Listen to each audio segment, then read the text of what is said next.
Halo Sobat Baramasta dimanapun berada. Kali ini saya akan memberikan beberapa pandangan-pandangan hukum secara komprehensif dan fakta-fakta yuridis yang mengatur tentang apakah boleh debt collector menagih di jalanan atau menyita kendaraan fidusia di jalanan.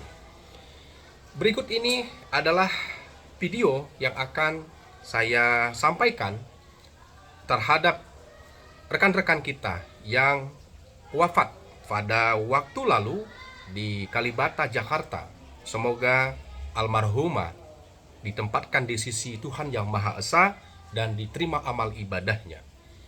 Secara umum, debt collector tidak boleh mengambil atau menyita kendaraan jaminan fidusia secara paksa di jalanan. Mengapa demikian? Berikut adalah landasan hukumnya.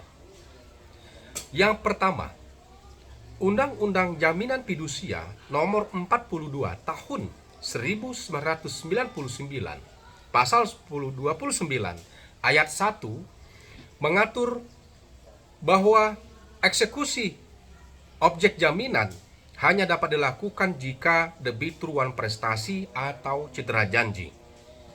Kemudian, dengan cara tertentu, seperti penjualan lelang umum, penjualan di bawah tangan berdasarkan kesepakatan, melalui titel eksekutorial dalam sertifikat fidusia, kemudian ditekankan pada pasal 33, menegaskan bahwa eksekusi harus dilakukan dengan cara yang baik dan menghormati hukum. Yang kedua, putusan Mahkamah Konstitusi nomor 18 garing PUU strip 17 tahun 2019.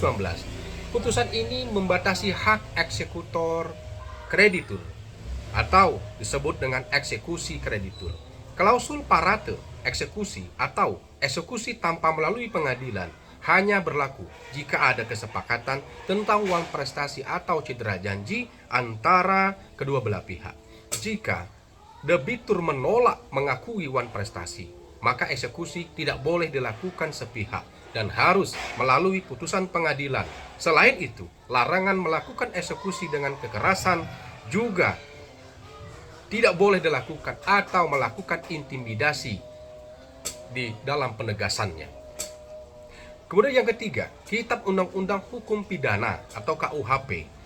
Pengambilan secara paksa kendaraan di jalanan tanpa persetujuan oleh debitur dapat memenuhi unsur tindak pidana seperti pasal 368 KUHP tentang pemerasan, pasal 365 KUHP pencurian dengan kekerasan, pasal 335 KUHP perbuatan yang tidak menyenangkan. Kemudian diperkuat yang ketiga, Surat Edaran Kapolri nomor SE 2/2 Romawi tahun 2021. Debt collector dilarang melakukan perampasan di jalan atau tempat umum. Penarikan hanya boleh dilakukan jika memenuhi syarat tertentu dan sebaiknya di tempat yang disepakati secara sukarela serta didampingi aparat jika diperlukan. Boleh dilakukan oleh debt collector dengan memenuhi beberapa syarat. Eksekusi kendaraan jaminan fidusia hanya diizinkan jika memenuhi seluruh syarat. Yang pertama, debt collector atau penagih boleh menagih kepada debitur yang betul-betul secara data tersirat dan tersuratnya, yaitu melakukan uang prestasi atau cedera janji dengan kesepakatan atau putusan pengadilan. Ada kesepakatan tertulis antara kreditur dan debitur tentang terjadinya uang prestasi, atau jika tidak ada kesepakatan, kreditur harus mendapatkan putusan pengadilan yang berkekuatan hukum tetap atau inkrah yang menyatakan debitur uang prestasi atau cedera janji. Yang kedua, sertifikat jaminan fidusia yang sah dan terdaftar. Objek jaminan harus memiliki sertifikat fidusia yang terdaftar di kantor pendaftaran fidusia sesuai dengan peraturan Menteri Keuangan nomor 130/PMK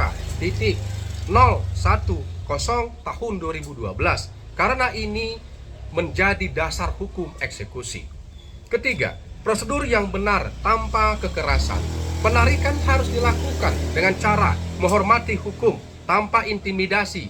Penarikan harus dilakukan dengan cara yang terhormat. Tidak boleh dilakukan secara kekerasan, pemaksaan, atau gangguan ketertiban umum. Sebaiknya dilakukan di tempat yang disepakati oleh kedua belah pihak dan dapat didampingi oleh aparat kepolisian jika diperlukan. Yang keempat, debt collector memiliki kuasa dan identitas resmi. Penjelasannya, debt collector harus memiliki surat tugas resmi dari kreditur yang akan diberikan tugasnya untuk menagih, yang kemudian menunjukkan identitas yang jelas, menjelaskan secara rinci tentang tunggakan dan alasan penarikan debitur. Nah, jika kendaraan di jalanan ditarik oleh debt collector dipaksa, ya, hanya diizinkan jika semua syarat hukum yang tadi dijelaskan di atas sudah terpenuhi. Jika tidak, tindakan tersebut dianggap melanggar hukum dan berpotensi dikenakan sanksi pidana. Kemudian, syarat-syarat yang harus dipenuhi oleh debt collector untuk menagih kepada nasabah yang cedera janji meliputi aspek-aspek hukum seperti dokumen dan proses penagihan yang benar. Apa saja rinciannya? Yang pertama adalah dasar hukum dan yang harus terdaftar. Debt collector terdaftar yang berizin harus memiliki sertifikasi atau sudah terdaftar di OJK, Otoritas Jasa Keuangan, atau lembaga terkait sesuai dengan peraturan. Karena penagihan oleh pihak yang tidak diberi izin dapat dikenakan sanksi pidana sesuai dengan Undang-Undang Pengembangan dan Penguatan Sistem Keuangan, Undang-Undang PPSK nomor 4 tahun 2023. Jika terjadi cedera janji yang jelas sesuai dengan fakta dan data, maka nasabah tidak memenuhi kewajibannya atau membayar atau cedera janji sesuai dalam perjanjian yang disepakati. Misalnya, telat membayar lebih dari batas waktu yang disepakati. Kemudian, dokumen harus dimiliki. Apa saja dokumen-dokumen tersebut? Surat tugas yang dan kuasa resmi. Debt collector harus membawa surat tugas dari perusahaan kreditur, misalnya bank, lembaga pembiayaan, atau yang lembaga lain yang secara jelas memberi kewenangan yang sepenuhnya untuk menagih utang tersebut. Kemudian sertifikat profesi. Petugas penagih harus memiliki sertifikat profesi dari lembaga yang dikeluarkan oleh badan sertifikasi atau terdaftar di OJK. Kemudian bukti dokumen hutang piutangnya yang menyatakan bahwa salinan perjanjian kredit, surat tagihan, dan bukti jaminan harus ada. Jika ada seperti sertifikat fidusia, itu sebagian untuk membuktikan keabsahan hutang kreditur kepada debitur atau sebaliknya. Kemudian proses penagihan yang sesuai dengan aturan.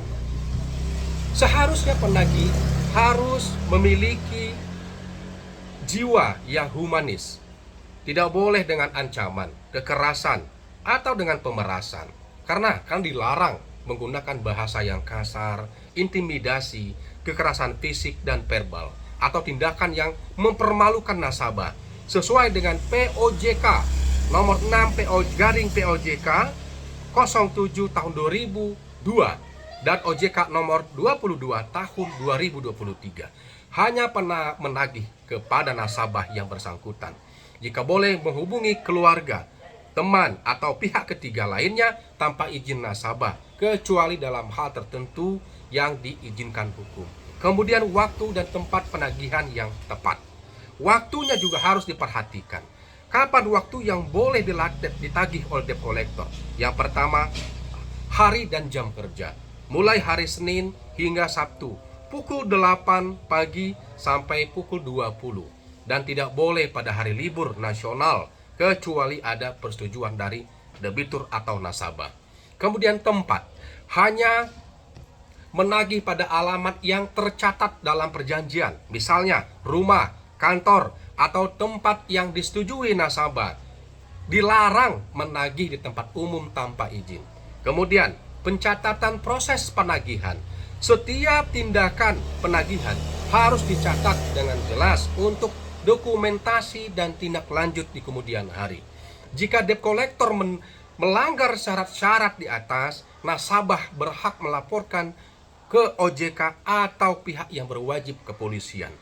Saudara-saudaraku, Kalibata adalah kasus yang kesekian kalinya. Marilah kita bergandengan tangan, kita patuh terhadap proses hukum, kita patuh dan taat terhadap semua peraturan regulasi yang sudah dikeluarkan.